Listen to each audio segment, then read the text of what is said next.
Known Tales is a David Sokol relentless creativity production. 518-681-0499. Sokol.david.s@gmail.com. YouTube. Besides long walks on the beach and Kenny G, Dave enjoys quiet nights at home with his cat Bloopy, playing horn, chess, tabletop RPGs, and of course illustration. Please enjoy this and future works. XOXO, David Sokol. Known is a world of intelligent design that left a mindless plotting of evolution behind. Greetings from the shadows of the distant future. Our gods, the overtones of infinity.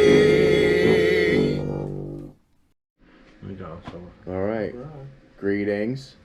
Welcome from Soave Faire. Live. Well, not live. This is recorded live. With no studio audience. There's the laugh track back there. Is there anybody even in the store? Employees. Yeah. 2 other employees. Yeah, there's not a lot outside either. Yeah. It's hot. It is very hot outside.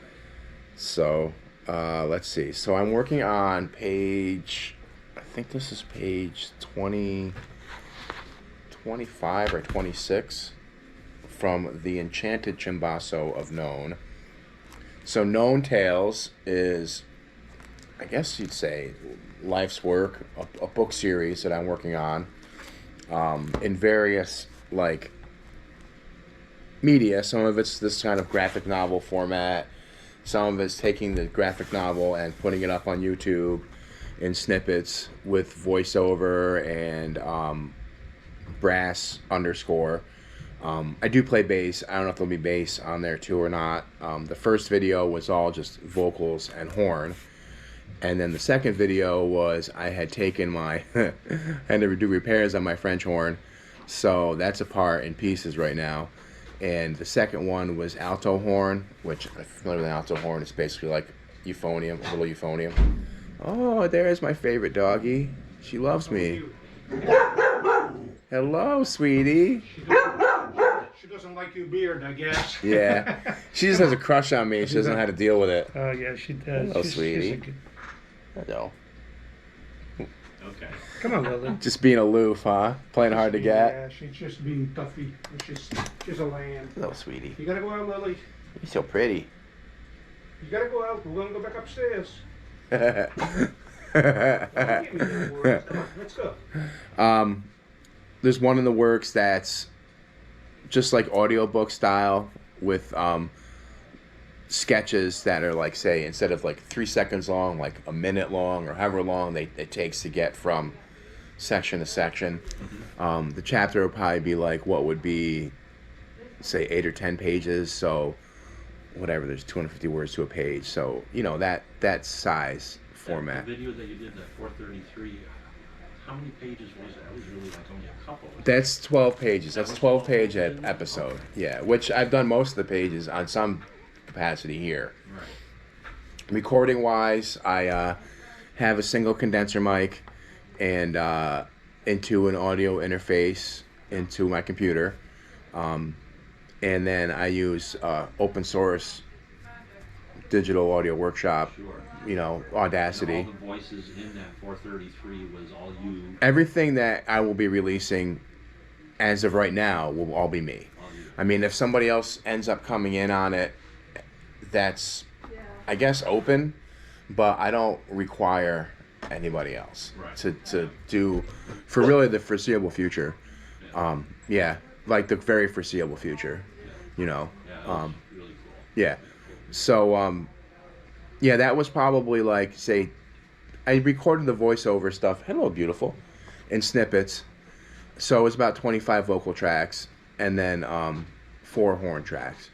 And then the second one was not as many vocal tracks. You know, the song, I think, was 4 or 5 parts. And and then alto horn and tuba. How'd you do on the hat? So, Done? Oh, good job. Let me take your you know, paperwork then. that's what that was. Yeah. So the book, the series, Known Tales, which is in one of the videos, there's see this poem, you know, known as a world of intelligent design that left the mindless plotting of evolution behind. Greetings from the shadows of distant futures, our gods, the overtones of infinity. Mm-hmm. So that I guess explains what this fantasy world is about. Yeah. Which does have tie-ins to our world, which I'll later explain. So there's 7 as of right now. I think hopefully they won't like become other ones. 7 books. The Enchanted Cimbasso, which is this graphic novel that I've been working on here. Which is the 433. Yeah. Yeah, and that was just the first episode. First episode. That's the first episode. Okay. Yeah. So episode 2 is called Prelude to Conflict, and that is almost colored. I have to color a couple more pages, and I don't know if you can't really see that from there yet. That's fine. Yeah. Oh, yeah, it looks good. And then, you know, that will continue. I don't know if it'll be continued as purely all graphic novel, if they'll have, you know, voiceover stuff, and then the Euphoria engine, the Infallible device, which within a couple weeks there'll be a audiobook style release from a chapter from that. The Third Eye Looks Inward, and then The Bachelor Who Married His Cat, which is somewhat autobiographical. Live from McFluffernutter's Cafe, and Saul's Despicable Deed. So it's a 7-book series that I finally have pared down from, you know, whatever, I'm 48. Yeah. Been writing some capacity all my life, ever since I was a kid. Same thing with drawing, same thing with playing instruments. So tuba was my main instrument when I got my education in, and I've since taken up other brass instruments. So if anybody out there has got a cornet, or euphonium, or trombonium, or superbone, or trumpet that they're, you know, don't want, Yeah. here I am. You You can donate to the cause. Yeah. Yeah. Okay. So that's what's, yeah. So what page are you on? Which page is this? So today this is page, I think it's like 25 or 26 maybe. Uh-huh. So this would be This is the second page of episode 3. episode 3. Yeah. Yeah. Okay. Wow. So the video, the 4-minute and 33-second video, which is a music joke, right? John Cage, 433, Yeah. 4 minutes, 33 seconds of silence. That was kind of the music jokes. It's full of music jokes. Obscure music jokes for the real music nerd and everybody. Mm-hmm. And so the second episode, Prelude to Conflict, Okay. should be out. You know, I have a couple more pages to color, but they're all inked. The actually, I think I only have 2 more pages to color. I made a lot of headway in the last couple of days. The voiceover stuff, I have to put my horn back together. I want to do on all 3 of my horns, so that's my project right now. Yeah, I really just have. You layer all the tracks over each other, dub them over each other, multiple voices that you have on the characters. Yeah. Yeah, I like that. Yeah. I think Just, I don't even know what to explain about this page. It's more of Glim and his buddy Horace and Toothless here, and we introduce Glim's girlfriend, whose name is Jenny, which you don't see until the next page. So, but they're wandering around. They've heard of this legend of this Farrakhan, the Enchanted Cimbasso, which is a music joke. So, spoiler: a cimbasso is a brass instrument, right?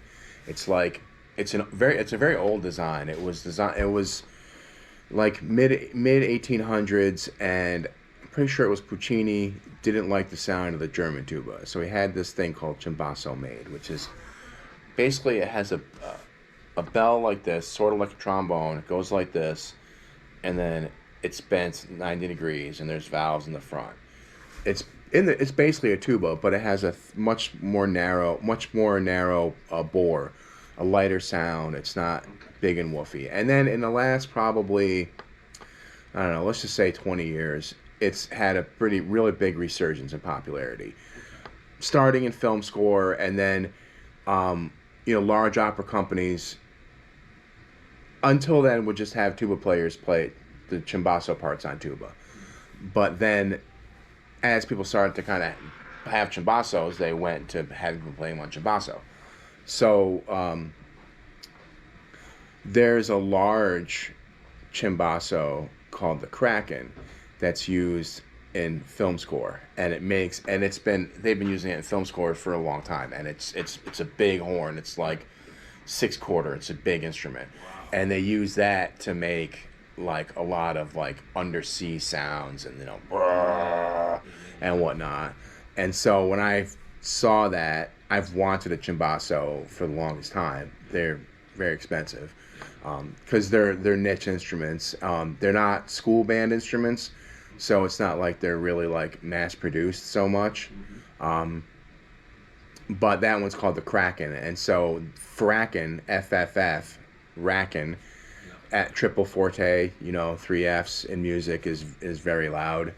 So that's kind of the joke. Yeah, gotcha. So all my tuba player friends out there, So you don't have the Cimbasso now? I don't have a Cimbasso. Okay. No. If anybody's got a Cimbasso lying around, I'll take in any key. They come in F, they come in C. Doesn't matter. Yeah.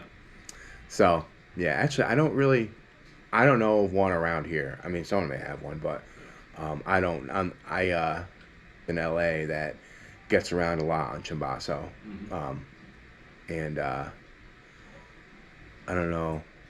I don't know if I've got a tuba player friend in New York that's got like my lawyer friend who's got like a whole garage full of tubas, but I don't know if he has a Cimbasso. I don't think he does. Yeah. It's got a great sound. It's really beautiful. There's a really good video of that Dutch jazz orchestra called the Metropole I can't pronounce it, Jazz Orchestra, where they have this guy's playing the Charlie Parker tune Donald Lee on Cimbasso with like a big band. It's I don't know, no, it's not Metropole, but it's some like European big band. It might be, yeah.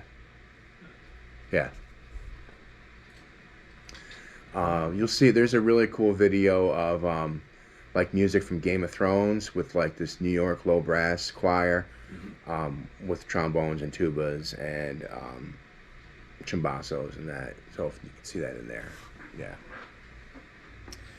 So here's actually the page where you get the reveal on what the Cimbasso, or at least partially, looks like.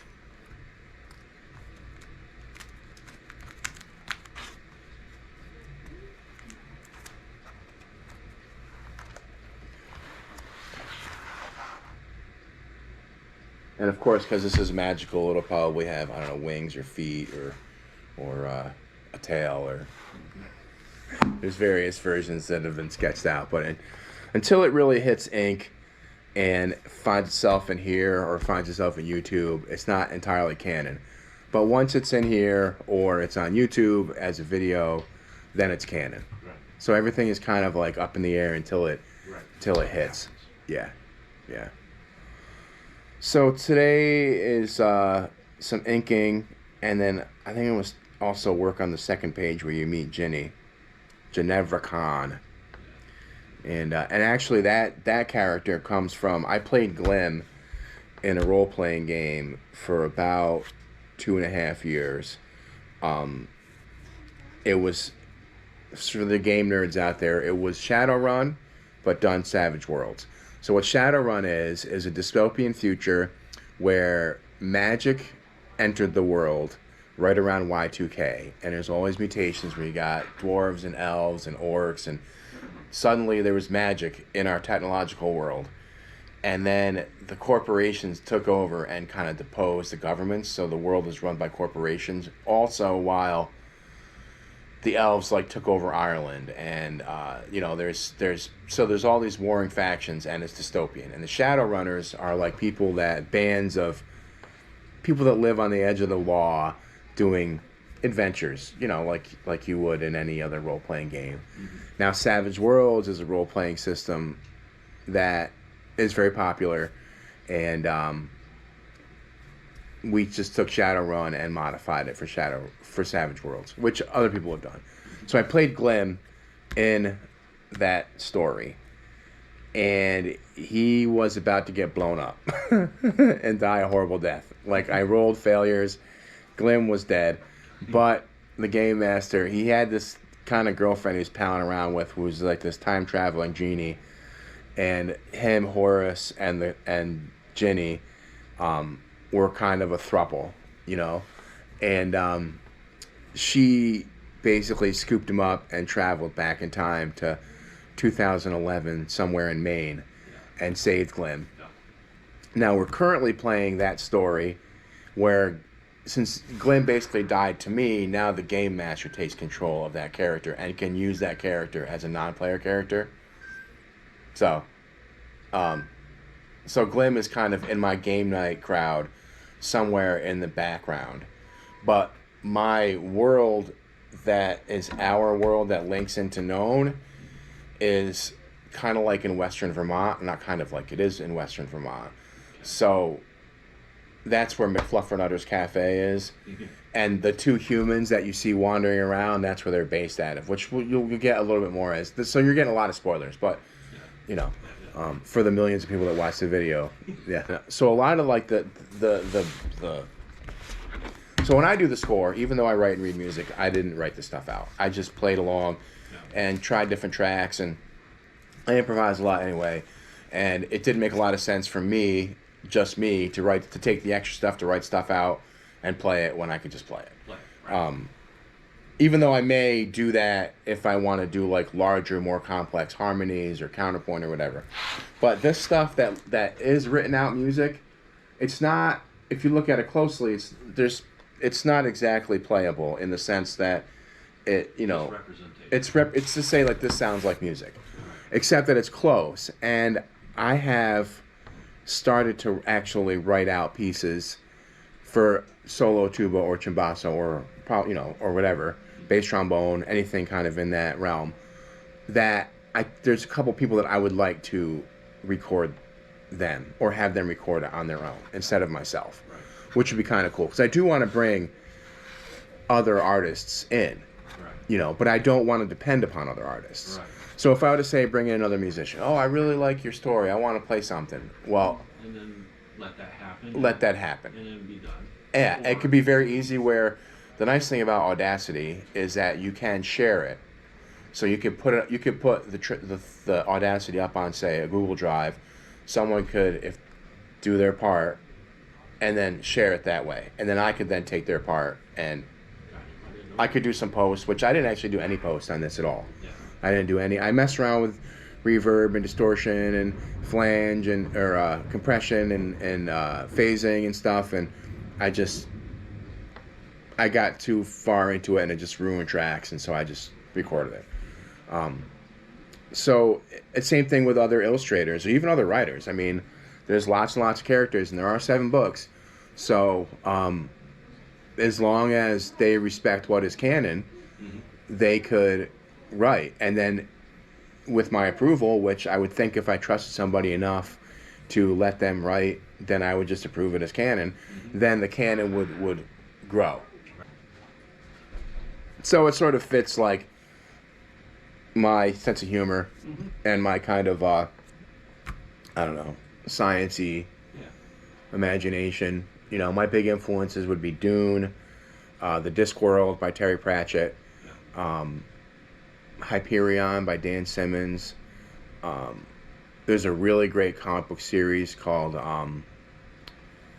what the heck is it called? It's like Fairy Tale World, but it takes place now. It's like a I can't remember the name of it. You know, and role-playing games, like I said in my video, chess. You know, all the stuff that I don't do. The 1.5 kind of size. So when you're looking at your blank page, you already have in your mind a pre. You know how you're laying it out, somewhat. There was a stretch when I was writing it out in a graphic novel format, where I write out panels. And then I got to a point where I couldn't fit all the panels that I was writing, so then the panels would spill into the next page.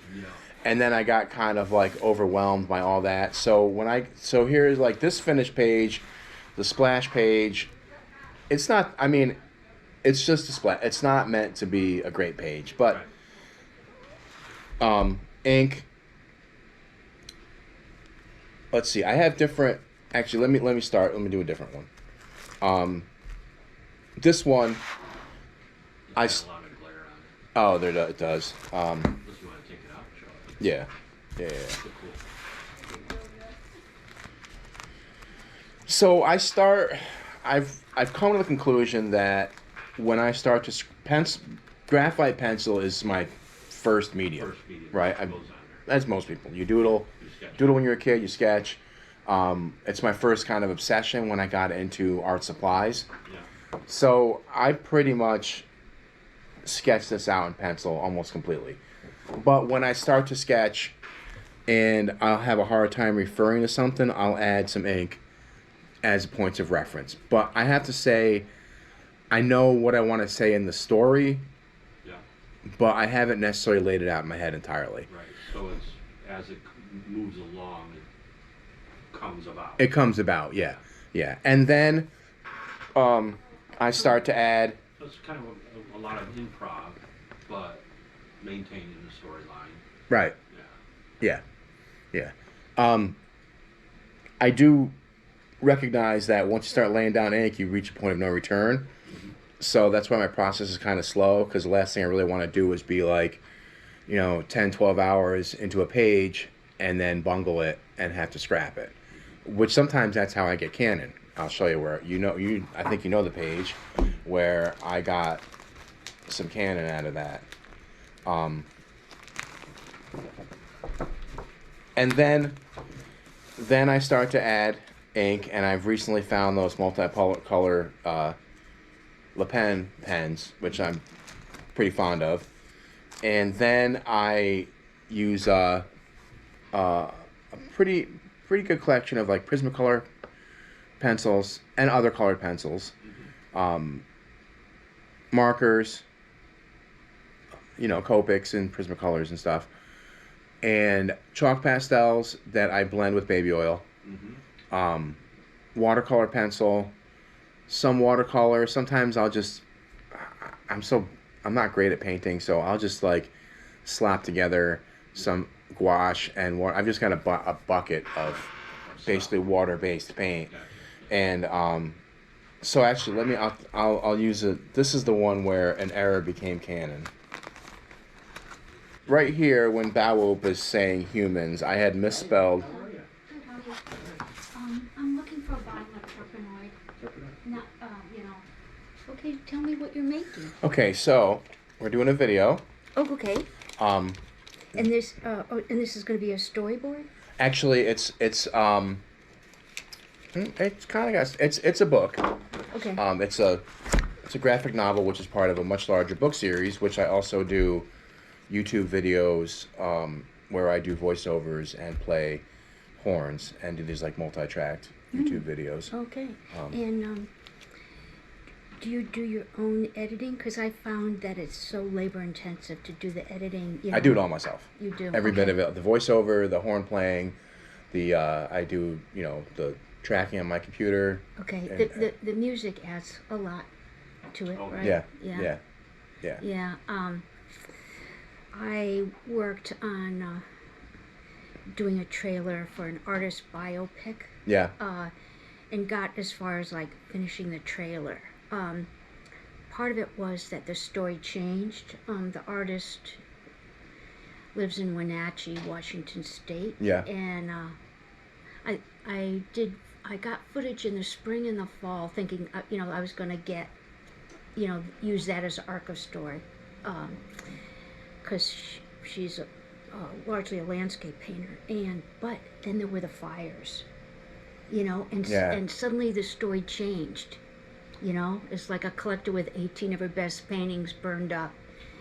And, I'm in Washington, D.C. This is 2015, December, and there's like bombings in Paris. And I asked her, like, what are you doing now? Well, she realized she had, a photograph on her computer of one of her paintings. And so she was going to paint it bigger. And I said, well, what is the painting? And it was like the spring orchard in bloom. And so suddenly the story was about resilience, so sometimes I learned the story you think you're going to shoot is not necessarily you know. Yeah, yeah. And but you're trying to do all the things that are in the credits at the end of a film. Sort know, of, so yes, it's but like- it is smaller scale. And if you do look at my videos, it's a simple process of like I photo the pictures and I just crop them as I do the voiceover part. And the voiceover part is the easier part for me because I'm also a musician. So for me to just do voiceovers Okay, and so you must have a good ear, you know, because part of it, you know, I mean, I got her on video, but working with a coach, you know, the coach was able to edit out if she stammered, right. you know, and I got enough of the B-roll and also access to all her paintings that she had film of, you know, but I was sorry that I didn't like have a second camera behind her head as she was talking, you know. I mean, there's so many things you learn by doing it, you know. Yes. And I You realize after the I got overwhelmed, but I was able to find a composer who commissioned great music, including one about the fire, you know. So I have a lot of the pieces, but I need a collaborator, you know, someone who, you know, has more experience. I thought I had one in New York City, but then the young woman ghosted me, and I just put it aside to work on my own creative stuff, you know, other stuff. I've come to this for myself. I can't really do anything besides this now Yeah. because I learned, you know, that for me at the very least, when you depend upon others, you're just dealing with people's flakiness, people's careers, people's this, people's that. So even as a musician, I mean, like I said earlier, you know, I'm interested in other musicians, if they want to participate in this, but I don't need them. And so this project, the way it just comes out is just, it's all me. And there's 7 books in total that are, you know, largely unfinished, obviously, that I'm working on. And so as I just crank them out, and it's, you know, all the things I've kind of done all wrapped together. So whatever the holes are, that's where they are. So, like, I don't do animation. There's not really animation. I'm kind of dabbling with, I did a little 3-second animation on my last video. I had caught pictures of my cat at dawn, and I snapped a bunch of pictures, and I did these little 0.2 second per photo little animations, and I messed with, like, did some posts to make it look like this vintage film. But that took like a day to do this little 3-second clip of my cat, Yeah, right. animation it's style. like, you know, it's like every frame is a decision. Yeah. Yeah. So when you have an idea for your book or your short film, do you have the storyline first, or do you do the pictures first? You know, how do you attack it? I think a lot of it's more improv as each. I mean, Yeah. you have a storyline, but you develop it as you work on I have a big story, it. and I write in story arcs, you know, the 3-act method, and it's very much the comic book style. And I had this kind of, I guess you'd say, not exactly a formula, but these things, this sort of checklist of things like characterization, plotting, you know, emotional response. But when I get into a page, I'm there. It's almost like I drove to a tourist destination, and now that I'm at the destination, I wander around. Okay, so how long are your films? I only have a 4-minute and 33-second, Or 33. Okay. and a minute long about this one. Okay, because I think film is giving it is kind of is kind of exaggerating what it is. I mean, it's literally just a photo of the page, and then crops of different parts of the page that go along with You got a musical voiceover. score. well, like everyone has a story, but like not everybody has a megaphone. You know, so how do you get? How should I say? Yeah, YouTube. YouTube. That's why I'm doing it this way, because, you know, as a writer, I you know, spent the bulk of my 30s, you know, writing fantasy stories and submitting them to competitions and getting rejection letters or not getting anything. Yeah. And then as a musician, I spent the bulk of my 30s bumming around and playing in failed bands and getting stiffed out of money and being broke, etc. And so when I hit my 40s, I decided to figure out how to do this all myself. And so I figured out how to do this kind of silly brand of comic book art. And then I figured out how to do multi-tracking on my, laptop, and came along with a professional quality condenser mic, but just how to record in mono, and then how to make that mono sometimes stereo, sometimes not, depending. Sometimes it's something as simple as plugging it into a different jack, or sometimes it's on putting more gain on one channel than the other. And so I'd love to get published. I'd love to do print runs. I wish I were in a place financially where I can fund my own print runs, but I'm not. Primarily for health. Metric is more about volume and resilience than it is an actual blow your mind quality. Like if that 1 4-minute and 32-second video, if I never did another one, it would within a year just float away. It's a good anchor to start another one and another one and another one. And I also know that from my own viewing habits, I like to binge. So I'm probably not just going to watch one video.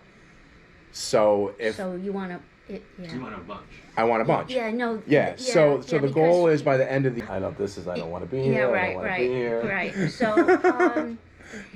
Never mind this fuzzy thing on your face. It is true that she finds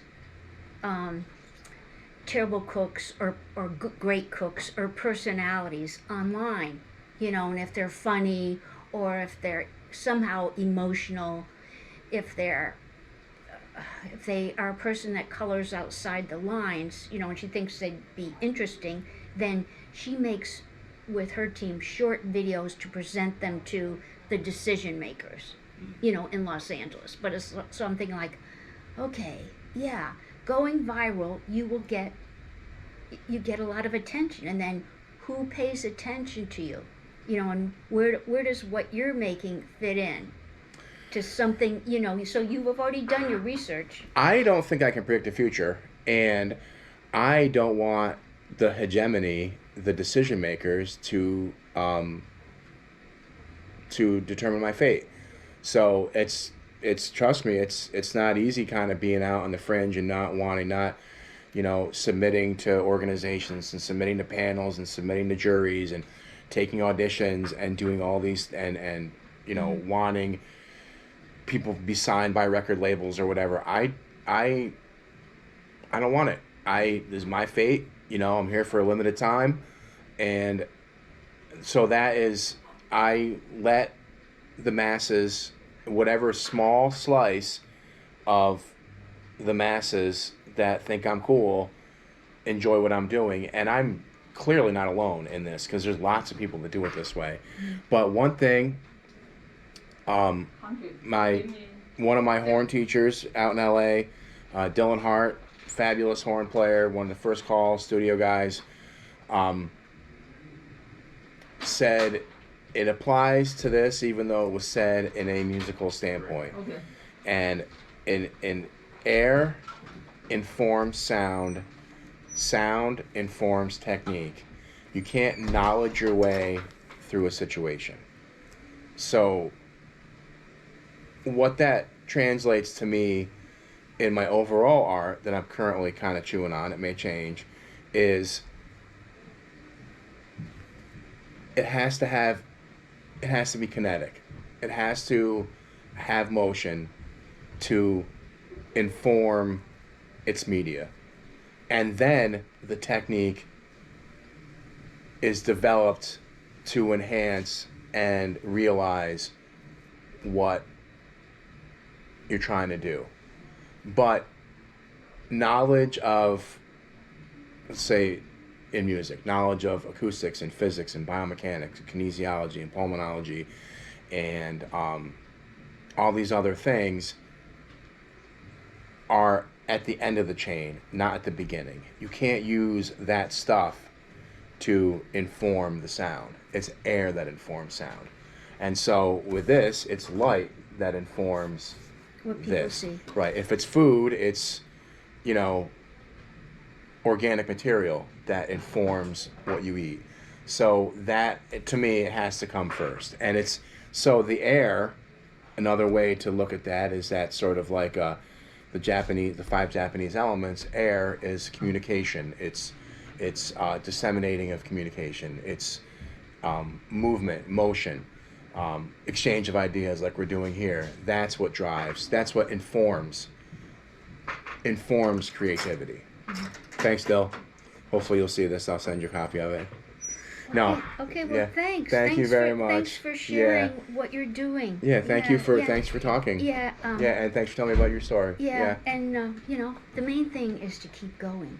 That's where that's my business name is Relentless Creativity. I just because crippling self-doubt is crippling. And so yeah. if you're worried about the deciders, and if you're worried about the hegemony, and you're worried about the coffee club, and if you're worried about like all these different things that will, and then you scratch your head and you wonder, what have you drawn today? What have you played today? Like, you're making all these decisions, and just because you were born into a wealthy family, or because you have a bunch of degrees, you haven't actually done anything. Well, how do you get to decide? Why do you get to decide? The technology, we live in a technological age where all the tools are readily available. You don't need, be it from computers, microphones, cameras. Yeah. You don't need somebody who's got. No, you don't. I mean, yeah. If someone is gonna judge, in a lot of this stuff, it's not going to be degrees. It's going to be, show me what you've made, and are you not a crazy person to work with? Yeah. Yeah, I'm a crazy person. I am. I'm a crazy person, which is why I do it for myself. Yeah. Well, when I was blocked writing during the pandemic, I thought, well, you've got all this work, so just get it out into the world, so and I did research on, like, sometimes I could find out who the poet judge was, so I would read their stuff, and if I didn't like it, if I didn't get it, I didn't bother,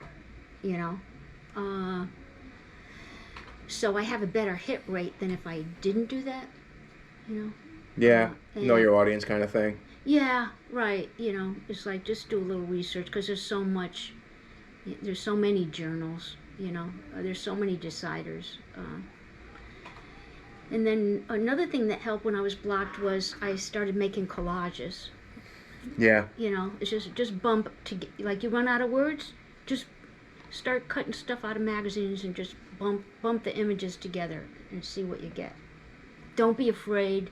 It's like, okay, take an oil painting class. Just, you'll learn how to see stuff differently, Yeah, it's interesting. I wonder, from, I guess, even like a, I don't know, evolutionary standpoint, like, why do we as artists worry so much that we stifle ourselves and then grow to hate what we do, which is otherwise enjoyable, and even not that physically difficult or physically dangerous, yet we create this environment of danger where there really isn't any. It's not like if you present something that someone doesn't like it, they're not going to shoot you, they're not going to eat you, they're not going, there's no physical danger, but the emotional danger is huge, and I wonder why we do that. Some people can't silence the internal critic. Right. I know. It's loud. Or they're afraid to make a mistake, or it's frustrating, like going back to kindergarten, in a sense. Like, okay, there's stuff that you had to learn, like about sound or about technology. Sometimes the technology doesn't work the way it's supposed to, so you got to find someone who knows more than you do. Right. And so, in a sense, it's like, I'm not afraid to look stupid. So then I can try stuff. Yeah. There's also just the psychic warfare that happens in the social environment, like. Oh yeah, yeah. So right.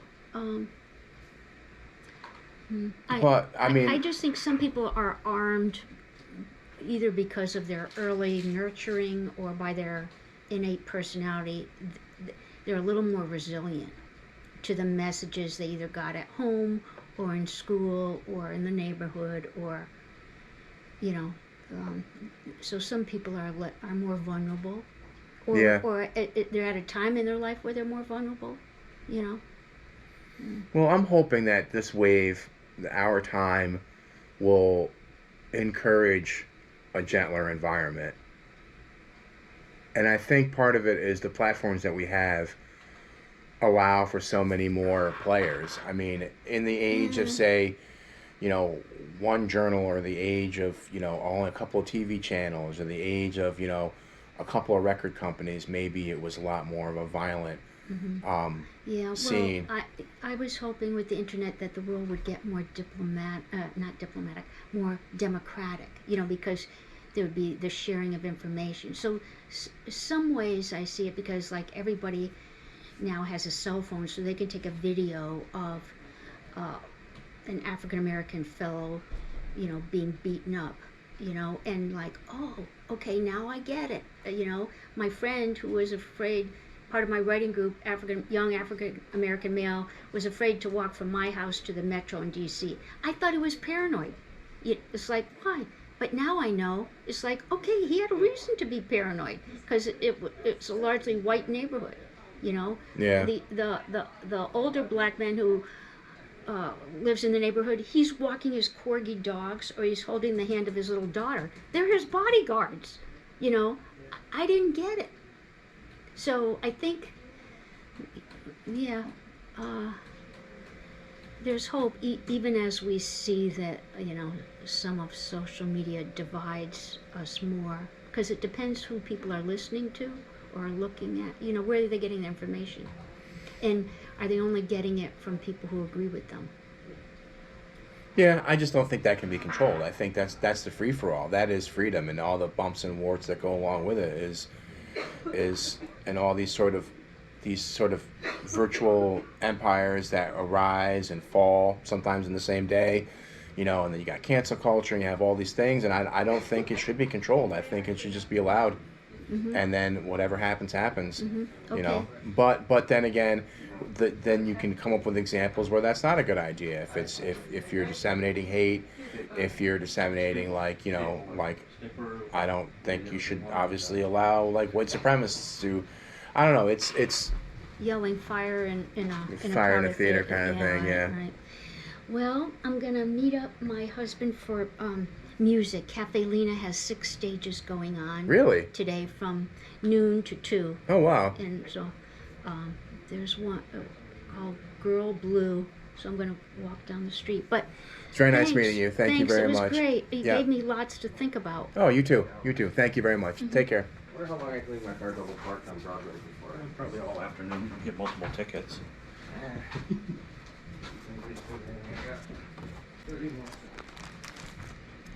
I don't even remember, why did I even take this out? Where are we? What are we doing? We're actually, I think we're gonna move into talking about the process, we're all done with what you use, and then we were talking about the layout. Okay, so my process, and I've been told this, is messy and inefficient. It really, I mean, this is not, and that's just how it is. Yeah. Even a lot of the textures that I get them in a very slow, layered manner, where I'll, you know, layer colored pencil over marker, and I'll go over things a bunch of times. The writing has been, you know, upwards of like 20 plus years of a lot of neurotic, you know, late night writing, a lot of bipolar, you know, so it's not a very clean, organized, bullet pointed system. Yeah, it's rustic. It's yeah, and it is rough, and I'm hoping that the short video kind of format will be enough unsettling to be interesting and entertaining without losing, or however it goes. I mean, I would like to have a large audience, but I think the reality is you don't have to have a huge audience to get somewhere, Right. you know. So things like layout, like I had this conversation. This is you'll hear this page, um, and it was more like I wanted to get some ideas across to push forward the story, and this is how it went. And as you can see, they're panels. They are panels, but they're cockeyed, and I do own and use, drafting tools. And there are pages where that's apparent, and there are pages where it's not. And I think part of the joy of this format is if you can balance characterization, plotting, and emotional response in conjunction with relevance, hope, and excitement, and make it campy, it will create, it will be in itself entertaining. And I think that's how say Marvel stories, and if you listen to their scores as just music, it's musical nonsense often, just and that goes back to, really, it goes back to Bugs Bunny and Carl Stalling. Like if you listen to like the Bugs Bunny scores, which he wrote out, it's not like people were just winging it on those sessions. It's musical gobbledygook, but it fits in this insanely silly swirling mess, but those elements are sort of checked off as you go along the way, and that in itself gives that storytelling I don't know, it like brings it all together and it encapsulates you, and that's a very human thing. We've been telling stories around campfires for thousands of years. And that dramatic or overly dramatic music accentuates that. Yeah. And set that up. Yeah, I'm gonna go next door and get the coffee. Actually, I've got my jar of change. All right. We'll be back with time lapse.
The Enchanted Cimbasso.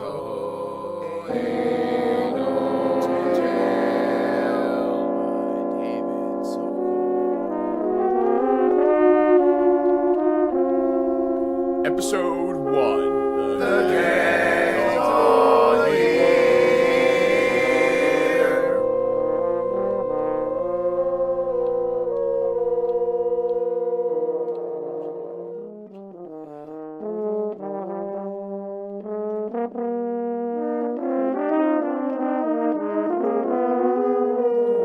Nim, Mossfoot, and Horus, inseparable life mates, hike tirelessly in pursuit of an ancient legend. That must be frackin' the Enchanted Cimbasso, but who could possibly be playing it?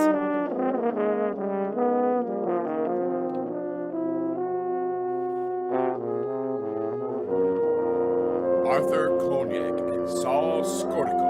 Old war, buddies.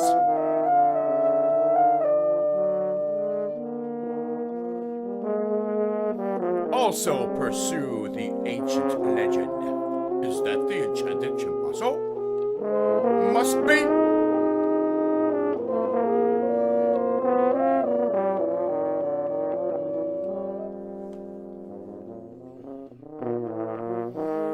And violet firefox, the service of mysterious mistakes, others all. As we tales violet firefox for yet another mysterious mistake.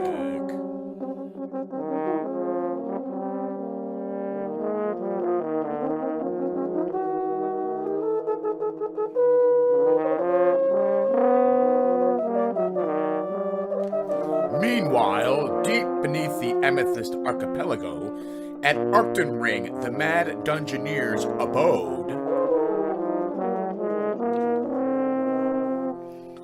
Arcton Ring, his wife Klimna, and advisor Clickety-Clack were enjoying an afternoon beverage when Bowwhoop, Caw-Caw, dropped by.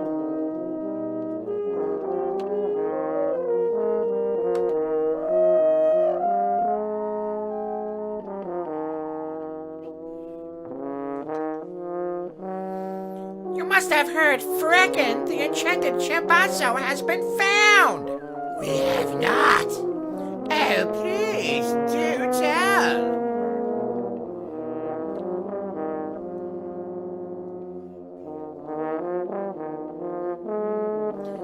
I, for one, do not believe it. There have been numerous reports of its lugubrious. We must inform the convox of hipsters. The mysterious mystics have dispatched agents. Our latest report states 2 humans. Humans? Yes, we must have humans. Why are the humans? Humans! Along with a handful of randos.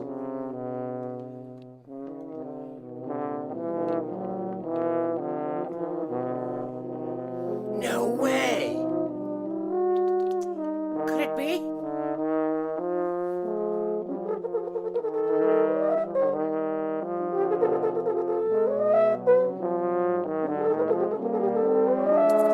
Excuse me, sir? Yes? Might you be Two-Foot here, the legendary sports baller?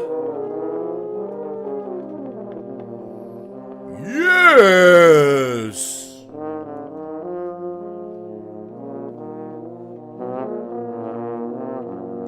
Do you hear that lugubrious music?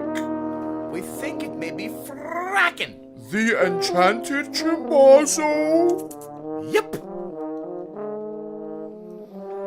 That would explain the humans.